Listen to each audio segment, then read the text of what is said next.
Hello everyone. In this video, I'm going to talk about humanistic psychology, which is a topic we haven't really talked about too much. We have talked about psychoanalysis, the id, the ego, and the superego defense mechanisms in the last video. And we really talked about behaviorism when we talked about learning, operant conditioning, classical conditioning, stimuli, responses, rewards, punishments, those kind of things. And during the beginning of the 20th century, the 1900s, behaviorism and psychoanalysis were kind of at war with each other. There was an East Coast, West Coast kind of beef between them. Uh, the the behaviorists thought the world could be, or psychology could be explained better through things like operant behavior, operant conditioning, classical conditioning, rewards and punishments, behavior, these kinds of things. The problem is that if you only look at the world through operant conditioning, the world starts to look like everybody is made up of machines, or as though everybody's just like an animal that can be trained. And of course, that's not the way people are. People aren't just machines. Sometimes we have machine like qualities or computer like qualities, but we are not computers. And we are clearly animals, but we are acting in sort of higher ways. We have our goal systems are easily explained through sort of the explanation of simple animals. The truth is that even things that we consider animals, dogs and cats and apes, also are much more than just operant in classical conditions. But if you look at the world through the psychoanalytic way, everybody just looks like they're kind of crazy. Everyone has an issue with their unconscious mind. Everyone shows defense mechanisms. Almost everyone deals with some sort of fixation. Is our id too strong? Our superego is too strong. Or maybe our ego is just weak. Everybody starts to look kind of crazy. In the 1900s, also, the behaviorists looked at the psychoanalysts and said, these people are quacks, they're liars. They're talking about things you can't see or measure, like your unconscious mind. Um, and they just really believed that one day they would prove psychoanalysis was wrong and behaviorism would be the psychology that lasted forever. The same thing with the psychoanalysts. They look at the behaviors and said, these people are just playing with animals. That's not human psychology. Human psychology is complex.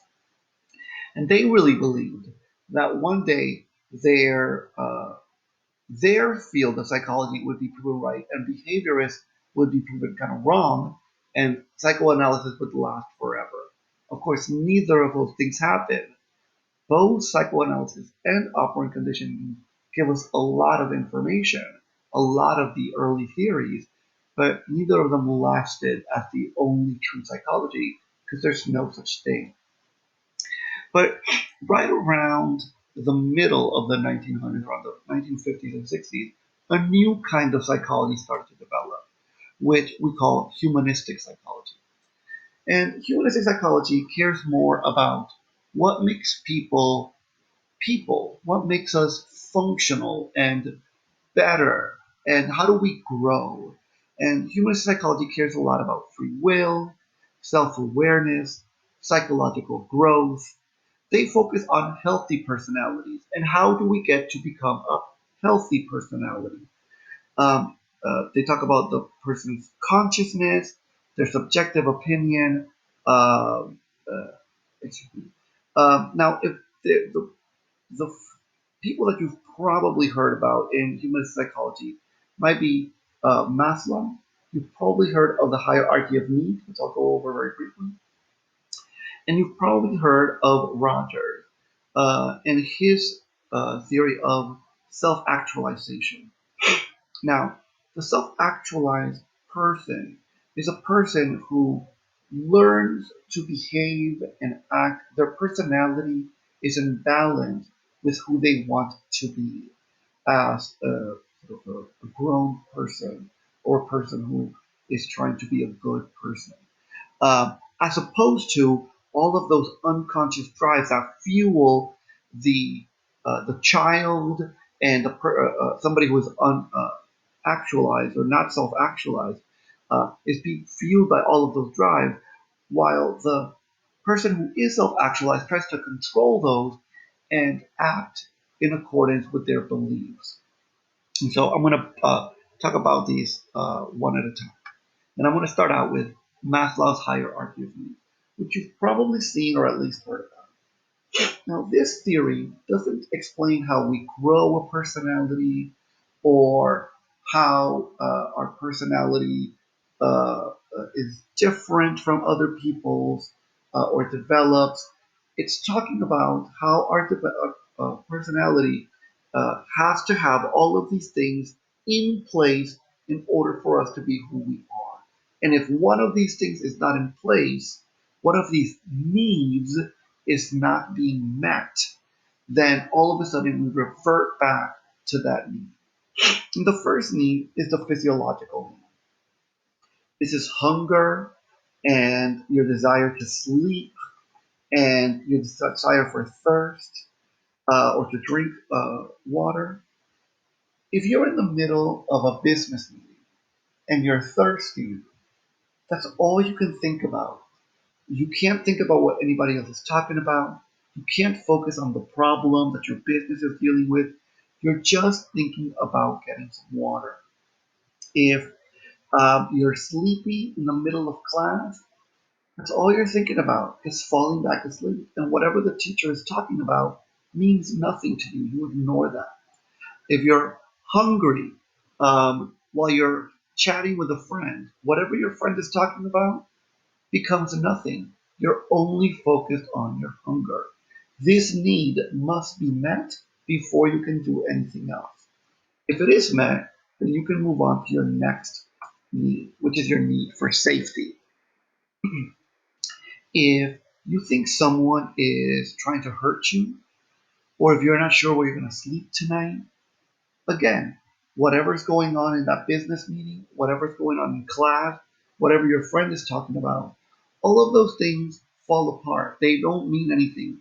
You're not listening, you're not trying to problem solve, you're not trying to learn because you're only focused on how am I going to stay safe. Now, if you have met this need, then your next need is love and belonging. Love and belonging includes things like romantic relationships, your family, your friends, the need to be part of a social group.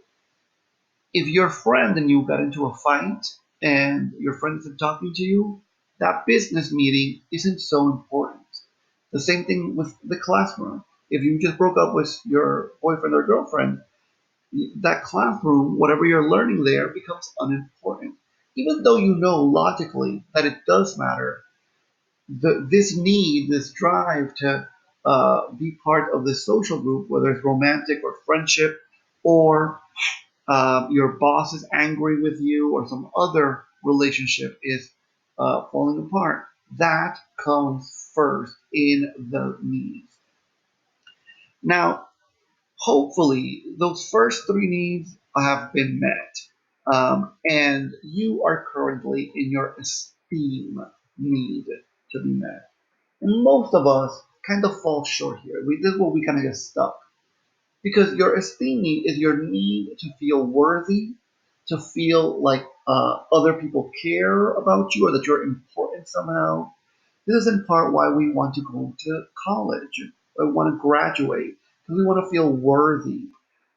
This is why we go to work and why we try to do more work sometimes than we need to do, right? We want to take on an extra job because we want to feel worthy and we want other people to think of us as important and worthy. But there's a problem here, of course. The problem is that there's always more work to do.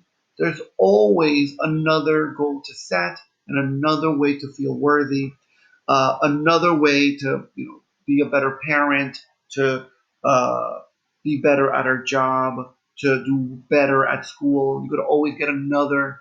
a master's degree. You could always go get another bachelor's if that's what you're going to go get. Um, so a lot of us kind of get stuck in our esteem, but hopefully you're at least sort of reaching towards that self-actualization. In self-actualization, you're trying to become a better person, right?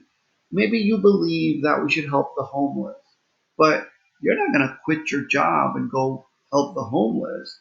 Maybe you think it's important that we take care of the elderly, but you're not going to break up with your boyfriend or girlfriend and leave your children behind to go help the elderly, right? Because you're still stuck in the esteem stage. And so all of those things that make you feel worthy still matter. But man, sometimes you'll go and spend some time at the soup kitchen, or you'll volunteer, or you'll do something else that is kind of in that self-actualization, right? Those high, lofty goals that you want to balance with your personality, with your behavior. You want to say, I want to do the things that make me reach towards my self-actualizing goals. You're not really there yet, but you're trying to get to that. When you get to that self-actualization need, there we go, better parents. Then usually these people are people that we think about as being kind of special, right? These are people that quit their job, right? Gandhi could have been a rich lawyer, but he decided to leave his practice behind and fight for the thing that he really cared about, which was the needs of India to be a free country. And so he just sort of fought for that. He also cared about nonviolence, and he devoted his whole life to that. These people aren't perfect. They're not magical. Gandhi made mistakes, right? One of the reasons why Gandhi was murdered was because he opposed giving equal rights to people in the lower castes. So he wasn't perfect, but he tried to meet his self-actualizing goals with his actual behavior and his whole life. And so we kind of remember these people like that. Martin Luther King could have just been a preacher and maybe made a lot of money, but he devoted his whole life to equal rights and to making the world a better place for minorities. Um, Again, he wasn't perfect, but he tried to reach his self-actualizing. He devoted his life to that. The founding fathers were all rich people. They could have lived their lives under English rule and really not been affected too much, except that maybe slightly higher taxes. But they didn't, right? They saw that it was, they felt it was wrong for England to sort of own the United States, and they wanted to uh, free America, and they devoted their life to that. They put their own fortunes at risk. They went to war. They could have been arrested for treason, but they didn't care because their values were more important. And so they devoted their life to that. They weren't perfect. Some of them were enslaved, and you can read history and see all of their imperfections. Uh, Franklin was a womanizer, et cetera, et cetera. But they still devoted their life to their higher, loftier goals, self-actualization. Mother Teresa devoted her life to the poor. Um, Let me give you a more modern person. This is the rapper Akon. Uh, Akon could just be another rapper, rich, but he decided to go to some poor villages in Africa and bring them uh, it could be solar energy and digging wells. He used his own fortune to do that. Again, because he wants to devote his life to this need, his loftier goals, his self-actualizing needs. Now, the rapper Akon might have faults, just like all the other people. But what he's trying to do is live up to those self-actualizing needs and leave behind some of those more basic drives that we all have. Now, point of order here. Even if you're self-actualized, even if you've been self-actualized for a long time, if one of those lower needs isn't met, if all of a sudden your safety needs get ripped out and somebody's after you, usually what happens is that you're not self-actualized anymore. You fall back down to those safety needs, and the aggression and the violence might come back because you that need needs to be met first, and you're going to fight to meet the need of safety.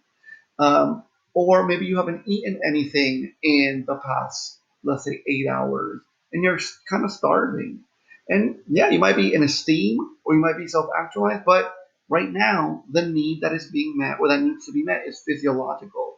And so you're going to maybe snap at your friend and yell at them because you're a little quote unquote hangry, right? You're angry because you're a little hungry. And that's not who you are as a person, but in that moment you need to meet that need. So this isn't about growth, it's about balancing all of your needs in place. Okay guys, I'm going to pause here, and in the next video I'm going to talk about trait theory.